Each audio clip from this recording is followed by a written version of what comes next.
अस्सलाम वालेकुम नाज़रीन, आप देख रहे हैं जोत न्यूज़ और मैं हूं M L Arif daily shows के साथ। नाज़रीन, कल 14 अगस्त गुजर गया, 75वां पाकिस्तान का जश्न आज़ादी और 75वां आज़ादी का साल। उसके मुतल्लिक अखबारों में कई सारी बातें, कई सारे वादे, इकरार, माजी के हवाले से बातें, आने वाले मुस्तकबिल के लिए दुआएं, पाकिस्तान को मजबूत और मुस्तहकम बनाने के लिए दुआएं और कई सारे सेमिनार्स और अपना प्रोग्राम्स किए गए। उसके साथ साथ अखबारों की जो जीनत बना ये 75वां पाकिस्तान का जश्न आज़ादी, उसमें कई लोगों ने तल्ख हकायक लिखे और कई लोगों ने पाकिस्तान को किस सिमत ले जाने के हवाले से कुछ इंकशाफ किए हैं। इसी तनाजुर में आज जंग अखबार पढ़ा। जंग अखबार में दो कालम मेरी नजरों से गुजरे, एक अंसार अब्बासी साहब का, सीनियर सहाफी, और दूसरा नफीस सिद्दीकी साहब का कालम गुजरा मेरी नजरों से। इन दोनों कालम पे बात करेंगे। थोड़ी सी अंसार अब्बासी के उस कालम के हवाले से बात करेंगे।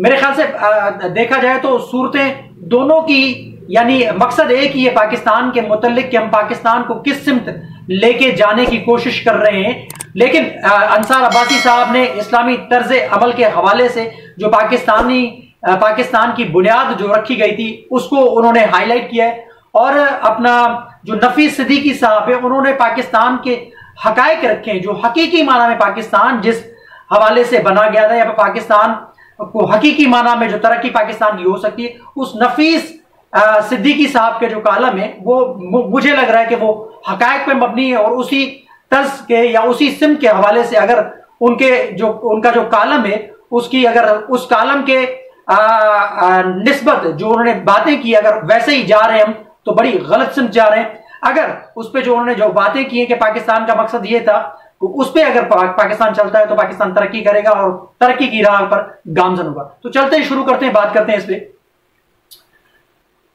कल 14 अगस्त गुजर गई और 75वां जश्न आज़ादी पाकिस्तान में मनाया गया बड़े जोशो खरोश और जज्बे के साथ, जैसे मैंने अपने इंट्रो में कहा। उसके साथ साथ कई सारी खबरें लगी हैं और कई सारे अपना मकामात पे पूरे पाकिस्तान के अंदर, चारों सूबों के अंदर जो जश्न का समा था वो एक काबिल दीद था और बड़ी जबरदस्त अंदाज से लोग जैसे अपने मुल्क का, खास करके हमारे पाकिस्तान के अंदर जश्न आज़ादी मनाते हैं। लेकिन धोखा है अपनी जगह पे एक मसला। इसी तनाजुर में पाकिस्तान की जश्न आज़ादी के हवाले से, जैसे मैंने अपने इंट्रो में कहा कि दो कालम मेरी नजरों से गुजरे। अब अंसार अब्बासी साहब ने कहा कि पाकिस्तान बना था, पाकिस्तान का मतलब क्या, ला इलाहा इल्लल्लाह, यानी इस्लामी फलाई रियासत के हवाले से पाकिस्तान बना था। लेकिन बदकिस्मती के साथ पाकिस्तान के अंदर आज तक ऐसा कोई इस्लामी निजाम अमल लाया नहीं गया, या आपने उस पर कायम नहीं किया। जो मकसद था, जिस मकसद के तहत पाकिस्तान बना, हम उस मकसद से पीछे हट गए। हम में सारी बुराइयां हैं, दो नंबरियां हैं, चीटिंग है, यानी उन्होंने कई सारे हकायक रखे हैं जो हम में, यानी जो बुराइयां पाई गई हैं इस वक्त पाकिस्तानी कौम के अंदर। हमारे अंदर दो नंबरियां हैं, जैसे मैंने कहा। और सबसे बड़ी बात है मिलावट, करप्शन, फहाशी, अकरबा परवरी। अंसार अब्बासी साहब ने जो लिखा वो भी हकायक पर मबनी है, बिल्कुल सही है। लेकिन उन्होंने जो कहा है कि पाकिस्तान इस्लामी फलाई रियासत के नाम पे बना था, हम उस पर अमल ना कर सके, आज तक हम उसकी उलट जा रहे हैं, उन्होंने ये कहा। अब जो नफीस सिद्दीकी साहब का जो कालम है उस पर आऊंगा, वो मेरा फोकस उस पर है, वो बड़ा जबरदस्त है। अब नफीस सिद्दीकी साहब का जो कालम है वो कुछ मैं आपको सुना देता हूं, थोड़ा बहुत लंबा है कालम उनका, उस पर फिर बात करते हैं आगे। क़याम पाकिस्तान के 75 साल मुकम्मल हो चुके हैं। किसी कौम या मुल्क के लिए 75 साल का अरसा बहुत काफी होता है। इस अरसे में अगर कुछ हो सके या नहीं, कौमें या मुल्क अपनी सिमत का तयन जरूर कर लेते हैं। लेकिन इंतहाई अफसोस के साथ कि यह कहना पड़ता है कि हम अभी तक ऐसा नहीं कर सके। बड़ी मुश्किल से और तवील जद्दोजहद के बाद वफाकी पार्लिमानी निजाम हुकूमत पर सियासी कुव्वतों का वसी तर इत्तफाक हासिल किया गया था और 1973 के आइन 73 के दस्तूर में इसे तहफ़्फ़ुज़ दिया गया था। यानी इन्होंने जो नुक्ता उठाया है वो पाकिस्तान के आइन के हिसाब से जो हकीकी माना में है। मैंने कल भी अपने व्लॉग में कहा था कि पाकिस्तान के अंदर 30 साल डिक्टेटरशिप कायम रही, वो कैसे पाकिस्तान के आइन को मसख करके, जमहूरियत को डीरेल करके उसको तोड़ा गया और अपना डिक्टेटरशिप कायम रही, इसी वजह से हमारा मुल्क आगे नहीं बढ़ा। तो ये नुकता बड़ा अहम है, इसमें किया गया था अपना। मगर इसी वफाकी पार्लियामानी निजाम हुकूमत पर वतन अजीज के ताकतवर हल्कों और अशराफिया की तरफ से मुसलसल हमले किए जा रहे हैं और कुछ नहीं कहा जा सकता कि आगे क्या हो। एक गैर यकीनी की कैफियत है। 75 साल बाद मुल्क में कौन सा निजाम हुकूमत हो, उस पर आज भी तनाजा मौजूद है, उस पर आज भी तनाजा मौजूद है। और जैसे इमरान खान साहब की हुकूमत को गिराया गया, यानी उन्होंने इमरान खान साहब की हुकूमत को भी गिराने के हवाले से, उन मुख्तलिफ हल्कों के हवाले से बात किए। अब बहरानों का बुनियादी सबब है इस झगड़े ने ही मुल्क में मुस्तकिल बुनियादों पर सियासी अदम इस्तेहकाम को जन्म दिया। मुख्तलिफ हल्कों ने क़याम पाकिस्तान के 9 साल तक आइन नहीं बनने दिया और गवर्नमेंट ऑफ इंडिया एक्ट 1935 के तहत 9 आजाद मुमलकते खुदादाद को चलाया, क्योंकि इस एक्ट में जो वायसराय हिंद के पास बेपनाह अख्तियारात थे वो बरे सगीर की तकसीम के बाद पाकिस्तान में गवर्नर जनरल या सदर को मुंतकिल हो गए। इस तरह 1935 का एक्ट अपने जौहर में कमजोर पार्लियामेंट वाला दस्तूर था। 11 अगस्त 1947 को कायदे आजम मोहम्मद अली जिन्ना ने दस्तूर साज असेंबली से जो खिताब किया, उसमें वाज़ेह तौर पर यह बताया गया था कि पाकिस्तान में निजाम हुकूमत वफाकी पार्लियामानी जमहूरी होगा। सियासी क़यादत उस पर अड़ी हुई थी जिसे एब्डो-प्रोडा और एहतसाब के दीगर काले कवानीन के जरिए नाम नेहाद एहतसाब के नाम पर रास्ते से हटाया गया और मसनूई सियासी क़यादत पैदा करके उससे अपने मर्जी के आइन बनवाए गए। यही वजह है कि आज तक पाकिस्तान में एहतसाब सिर्फ उसी मखसूस मकसद के लिए किया जाता है और एहतसाब का हकीकी निजाम कायम नहीं हो सका।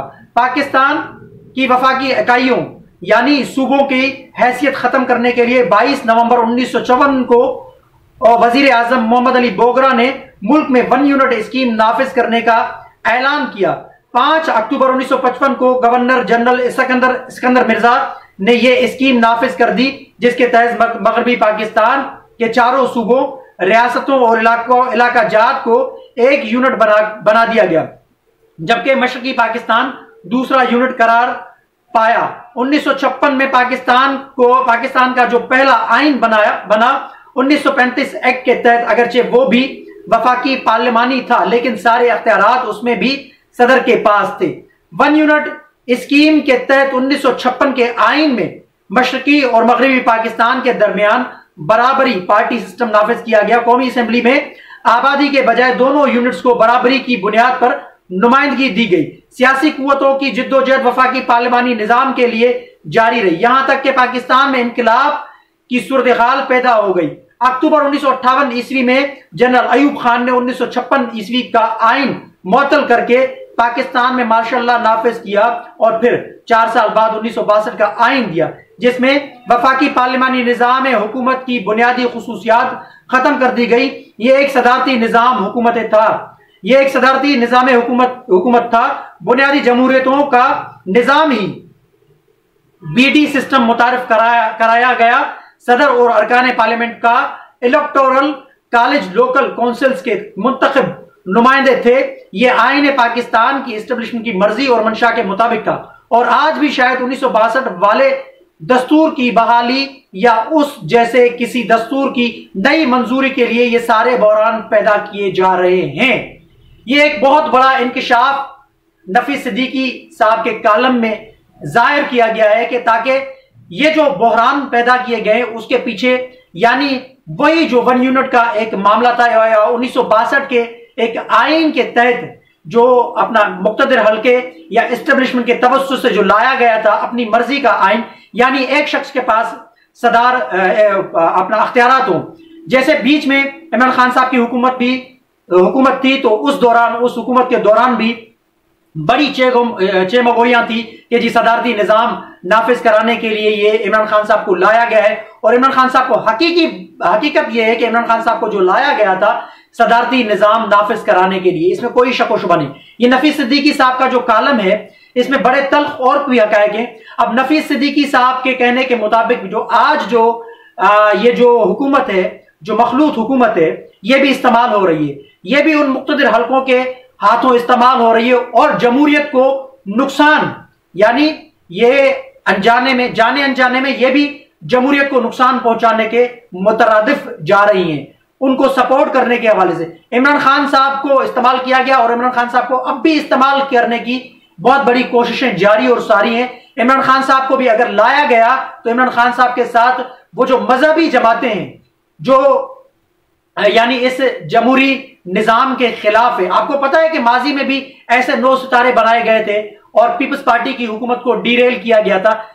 तो मकसद कहने का ये, वो जो 9 सितारे बनाए गए थे वो भी उस मखसूस हल्के या मखसूस टोले की हिमायती याफ्ता थी। और आज भी पाकिस्तान के अंदर, जैसे मैं भी अपने व्लॉग्स में बोलता हुआ आता हूं कि पाकिस्तान के अंदर ऐसी जमातें बनाई जाती हैं जो अपने मफादात के लिए उनको इस्तेमाल किया जाता है, या मजहबी जमातें खास करके इस्तेमाल होती है और मजहबी जमातें आज भी इस्तेमाल हो रही हैं, जैसा कि TLP है या जमात इस्लामी है या इस किस्म की और मजहबी जमातें, छोटे छोटे यानी एक टोले जो है वो उनको बना के इस्तेमाल किया जा सकता है। तो रफी सिद्दीकी साहब के इस कालम में इंकशाफ किया गया है कि आगे हो सकता है कि इसी 1962 के यानी जो आइन था जो अयूब खान के दौर का, उसको ही अमल पैरा किया जाएगा या उस पर अमल कराने की कोशिश की जाएगी।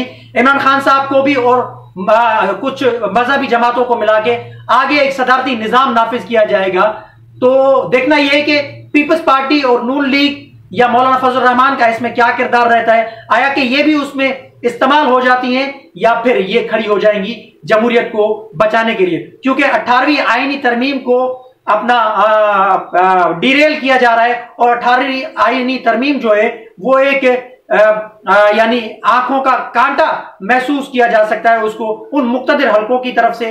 वो चाह रहे हैं कि इस 18वीं आईनी तरमीम को खत्म किया जाए, लेकिन सूबों की जानिब से यानी खास करके सिंध की जानिब से एक अपना बड़े तहफ़्फ़ुज़ात का इसमें इजहार किया गया है और सिंध की जानिब से कहा गया है अगर 18वीं आईनी तरमीम को खत्म किया गया या जो एक मिसाक जमहूरियत पे जो बात की गई, तो अगर उनकी जानिब से यानी जमहूरी कुव्वतों की जानिब से कहा गया अगर 18वीं आईनी तरमीम को खत्म किया गया तो फिर हम भी मजबूर हो जाएंगे एक इंतहा दर्जे का सख्त कदम उठाने के लिए। अब देखना यह है कि आया कि ये जो कालम है ये हकायक पर मबनी है या इस कालम में जो इंकशाफ किए गए वो दुरुस्त साबित होते हैं या नहीं। आपके सामने एक नई चीज मैंने रखी है अपना एक एस्टेब्लिशमेंट के हवाले से, या जो आने वाला जो नया वक्त है पाकिस्तान के मुस्तकबिल के हवाले से, या जो सियासी अदम इस्तेहकाम जो बुनियाद यानी मुस्तकिल बुनियादों पे जो बनाया गया है उन बहरानों के हवाले से कि कैसे उनको बनाया गया। आपके सामने इस वजह से सारी चीजें रखी कि आप अपना